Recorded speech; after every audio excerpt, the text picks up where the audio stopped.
Hi, I'm Jordan from Kettner Creative. In this video, we've partnered with Mackie to show you the Mackie SRT210 powered speaker. We're going to walk through all the specs, the physical features. We're going to test all the inputs on the back to show you how to connect. We're going to talk about which settings I would use and use on a regular basis and would really benefit my events that I run with them. We're going to talk about some of the settings that we might not use as often. Now, we're not going to be able to get through absolutely everything in this video, but we are going to try to highlight the key features that I believe about 90% of people with this speaker will use on a regular basis. We're also going to talk about who this speaker is for, maybe who it's not for, and then we're also going to answer some frequently asked questions that we get asked all the time about a speaker like this. Now, if you are looking for current pricing or specs, we do have links down in the description below, not only for the Mackie SRT210, but also its big brother, the SRT212 and the SRT215, as well as the sub that you can get. So if you are looking to compare this whole line of speakers, we do have links down in the description below with current up-to-date pricing at a variety of online retailers to make sure that you are getting the best price possible if you're looking to buy a speaker like this. Now, just so you have some context about me as I am talking about how I would and would not use the Mackie SRT210, Kettner Creative used to be an audio-visual company pre-COVID where we ran up to 1,300 events a year. Now, an event could be a speaker rental at a trade show, or it could be a convention for 20,000 people at the convention center spread across 12 rooms. So when Mackie says that this speaker is a workhorse for the live event industry, we're going to be talking about features that I would like and would use all the time, and maybe some of the things that this speaker doesn't have in terms of things that I would be looking for in those types of environments when you really are doing 2 events a day, or sometimes you're setting up 5 to 10 breakout rooms in a day around a convention center for weddings or conferences or any other type of live event, indoor and outdoor. So I'm going to try to give some of that context as we are talking about this speaker and how we use it. Now, first of all, before we get into that contextual stuff, let's talk about all the specs of the speaker itself and the physical features on the speaker. This is a 1600 watt speaker with 128 dB Peak SPL. Now, obviously, you don't need a whole 15 amp circuit or 1600 watts available per speaker to run it.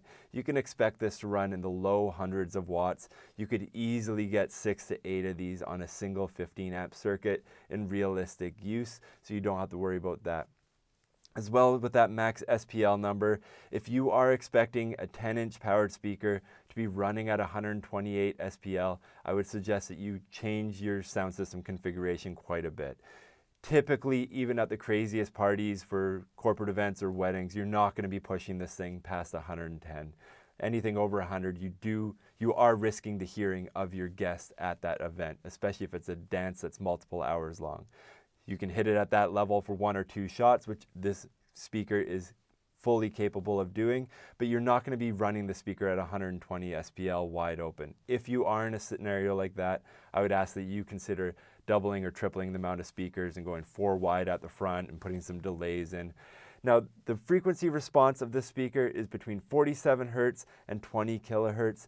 Right off the bat, you can tell that that's typical of a 10-inch speaker. This isn't getting down to 20 Hertz. You will need a sub with a 10-inch speaker like this one if you are doing a heavy music application. The speaker does have a 10-inch mid driver at the bottom and a 1.4-inch horn at the top to deliver the higher frequencies. So this is a 2-way box, a mid and a high. Again, there is no low. This isn't a 3-way box or anything like that. In terms of acoustic range on this, it does come out 90 degrees wide and 60 degrees high. So it is quite wide and boxy, which is nice. It's very flexible. A lot of the times I would run a setup like this with maybe 2 of these on either side of a large ballroom stage, and they're arrayed off the back of each other, kind of pointed like that, so you do get that 180 degree field of view. And I'd do a cluster like that on the left side of the stage, and then maybe 50 to 70 feet over, I would do another cluster on the right side of the stage. In terms of mounting options for this, you do have a lot of the standard mounting options with the way that the sides and the back are angled. If you're using this for front fill off the front of a stage, you can lean it up on the side, just like that. It has a pretty low profile, which is another great application for a 10-inch speaker. You would never do something like this with a 15-inch speaker, and it's pretty rare for a 12-inch speaker. About 10 or 8 is as big as you would typically go for a front fill. And then you do have the option of leaning it back. If you're using this for a floor wedge, for a musician, for example, that's another great option. Now, in terms of pole mounting on this, you can see on the bottom there are 2 different pole mounts. One is flat, like the speaker behind me. You'll use this 95% of the time. As well, if you are up on like a community hall stage or a gymnasium or something like that where you have to put your speakers up on a stage, you don't want the horn going way above everybody's heads. You want to control it in the space that you're working with. Especially if you're in a gym, there's not a whole lot of benefit of sending sound up. You do want to control it and aim it a little bit more at the people so they absorb the energy so you get less echo. And in that case, you can lift it up, put the speaker in the second pole mount, and it does slant down at 7 degrees. That's super helpful for controlling sound in those types of environments. I'm just gonna put this back now. Another really nice thing about this speaker is that it is about 28 pounds. In a lot of jurisdictions, you're not really allowed to lift over 60 pounds, 70 pounds, 75 pounds, depending on the jurisdiction that you're in as a single person. But with this being 28 pounds, you can lift 2 of these as a single person. I know for me, if sometimes we're moving 15 to 20 of these things into a convention center at a time, you do want to be able to carry 2 speakers at a time. On that point, there is a side handle on the Mackie SRT210. On the 212 and the 215, they also have the top handle. I am a little bit disappointed that this one does not have a top handle. If you've ever moved a ton of these speakers around in a convention center, you know how handy that top handle is. Without it, you do have to lean them on the side. You have to put the soft case on the speaker, tip it over, lean it on the side, then pick up 2 of them at a time. Where when you do have that top handle, you can just put the slip cover over it, grab the handle and walk away. It is just a little bit faster. As anybody in the live event industry knows, you can talk about specs of speakers all day, but when it comes down to push come to shove at 1 a.m., a lot of these things like accessible handles on the loadout really do speed things up, and it's the difference between getting home at 2 a.m. or 2:30 sometimes. That's a big half hour. So I do wish that they had more convenient carrying options for the Mackie SRT210, but I'm not going to kill that one too hard because the bigger speakers like the 212 and the 215 already do have those handles built in. It's just the 210 that does not. Now, in terms of connectivity, there are a ton of connectivity options on the back of the Mackie SRT series. You can see here that you have 2 combi jack inputs, so it'll take XLR, line level or mic level, 1/4 inch, and it will also take 1/4 inch instrument level as well. On the back, there's also an 1/8 inch input if you do have an aux jack. We're going to test all of these in a minute, but it is just worth talking about all the great connectivity as well as wireless Bluetooth as well. I do just quickly want to talk about the Bluetooth options. I understand why Mackie would put it in a speaker like this. It's got to be one of the most requested things on a consumer level, but I would never count on Bluetooth or anything like that to run a proper event. I understand why it's on there. It gets a lot of questions. A lot of people do ask for it. But every time I've ever attempted and I've given in to somebody wanting to use Bluetooth at an event, they'll get a phone call on their device or they'll just flat out walk away with their phone and the music goes out. And as we all know, it doesn't matter why something happens at an event, everybody will blame you if you're the person in charge of sound. So for that reason, my recommendation to you would be not to use Bluetooth unless you are just renting these or something like that for a backyard party and you're just playing music.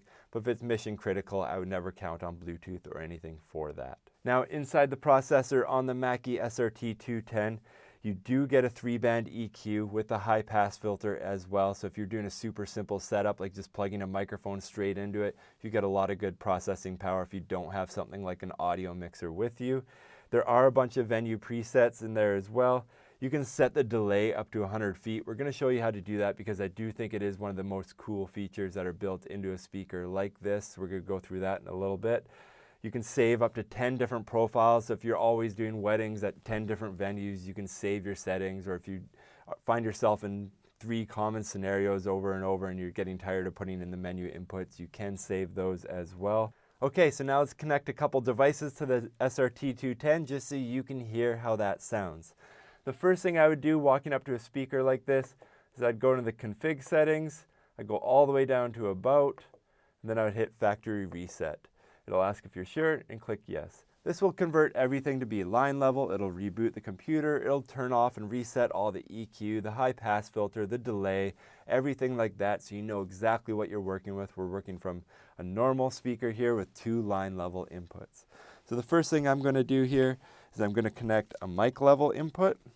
So we're going to connect this microphone here, Shure SM58, to the back of the Mackie SRT210. I'm going to go into the config options here, go all the way down to config. We're going to change channel 1 to be a mic level input. Check, check, check. 1, 2, 3, 4. So you can see there that this is working with a mic level input.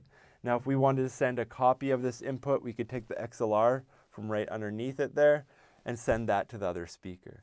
But if we do want to plug more devices into this and use it as an audio mixer, then we connect the mix out to our second speaker. So let's do that. Let's connect a couple other devices to this as well. This XLR cable here is coming from a Mackie Pro FX mixer that has a phone plugged into it. So we're going to connect that. Like I said, by default, once we factory reset this, it does convert that to a line level signal. We only changed input 1 to be a mic level signal. So we can turn this up now. See? So that works perfectly well. Next, we're going to plug that same Mackie Pro FX mixer into this 1/8 inch input here. So we're going to plug that in there. 1/8 inch cable goes into there. And that is a stereo cable there. So we can turn that up. So that works really well. We have a mic level, a line level, and a second line level input in there as well. This could just as easily be an aux input straight from your phone if you want to do that as well. Okay, so what are some frequently asked questions with a speaker like this? One is, how many of them can I get on a 15 amp circuit? I would say easily 6 of them. Even if you're doing music with this, you could easily get 6 of these speakers on a regular 15 amp circuit with no problem whatsoever.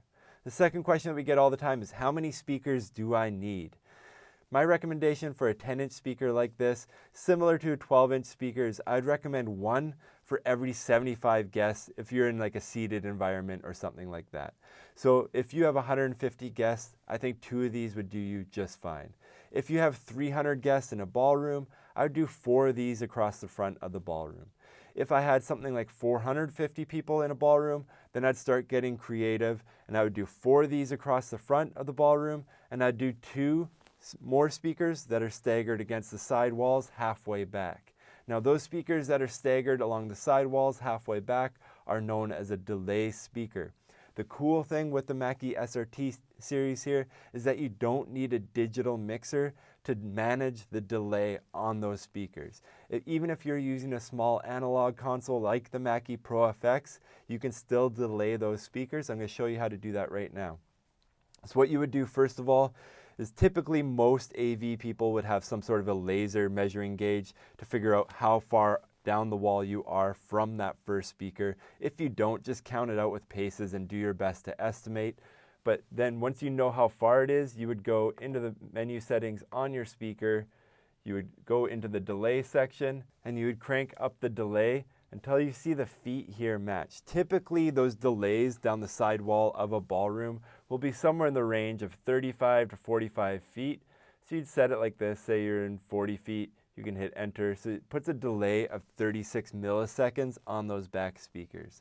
What that's doing is it's making sure that if you're a guest seated in the middle, that you're hearing the input from all the speakers at the same time. You're not getting this artificial reverb inside the main room there. It makes it much more pleasant and more intelligible for the guests at the back of the room, especially since the whole purpose of adding speakers at the back is to add to intelligibility and clarity for those people. So the last thing that you want to do is be confusing their ears with a weird delay from all the speakers that you have in the room. This feature allows you to time it out much better. It's super helpful, and now you don't need a digital mixer in those environments because you can do the processing on the speaker itself. So when I look at the speaker, what are my favorite features? I love the factory reset. I think it's fast and easy to use. If you're a one-man band, I think the iPhone app is awesome. I wouldn't recommend using it if you're using this in a production environment with a big team, But if you are just a DJ using these all the time, the same kit over and over, that iPhone app can be really, really helpful to be configuring these speakers all the time. Again, in my world, I wouldn't use that super much, so I haven't played around with it too much just because we are used to working with a team all the time and you don't want to be managing phones and that type of thing. It's just generally easier to manage it on the device or with an audio mixer in my world that I work at most typically. The delay feature that I showed you as well is another one of my favorite features. And then I'm just going to show you one more feature that we haven't quite covered yet. I'm just going to go in the main menu here. You can go into mode here, and there are some presets. So I would use this flat mode if I was working with an audio mixer and doing all my tuning, especially if I'm using a digital console and really shaping the EQ of the room with that console. Then I wouldn't bother using any of these. I would just leave this to flat all the time, which is the default with this. Live here, we'll put in a low mid scoop around 400 hertz. Just open it up a little bit, which is pretty typical with live.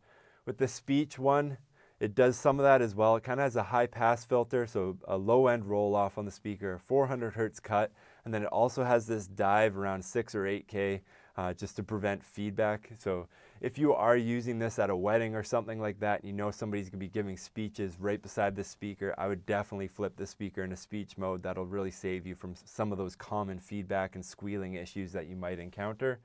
Club will obviously be a lot more bass heavy, as much as a 10-inch speaker can do for you. And then monitor, what monitor does is if you do have this thing laid sideways on a stage, it's quite common for that bass buildup on the stage to get really obnoxious.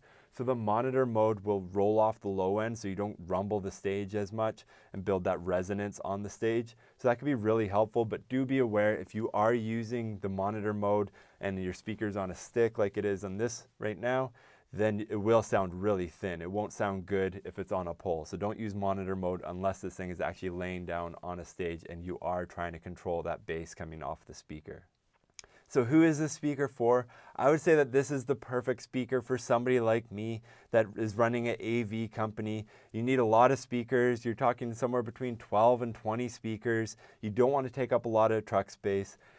Having all these electronic and digital mixing tools built in means that you don't have to send a digital mixer to every event. You can use an analog mixer and do things like delays or do some EQ tuning, or you can stand this up in a lobby. You can just plug a microphone directly into it. It's super, super flexible for things like that. Production events, the grind, as we would say, like just the common conferences, meetings, weddings, the typical live events that really dominate 95% of the industry, which is why I would recommend this speaker so much, and the size and the shape and everything of the speaker, because those are really 95% of the bread and butter. When you're doing something like a trade show booth sound system rental, they don't want a 12-inch or a 15-inch speaker. A 10-inch speaker is the perfect size because it allows them to communicate their message, but it's not a big eyesore and it fits nicely in their confined environment. So that's the type of thing that I would recommend this speaker for. It's a really well-rounded speaker, especially the lightweight and everything. You can get soft cases for it. If you are hanging this from truss in a ballroom, you can get eye hooks for it as well. All types of different mounting options. I think it's great overall for those types of things. If you have any questions that we didn't cover in this video, please leave a comment down in the comment section below. Again, if you are looking for pricing or specs, we have links to the whole Mackie SRT series, not just the 210, but we also have the 212, the 215, and the sub linked down in the description below, so you can find the best price possible. And if you want to see more videos like this in the future, please like and subscribe. Thank you for watching.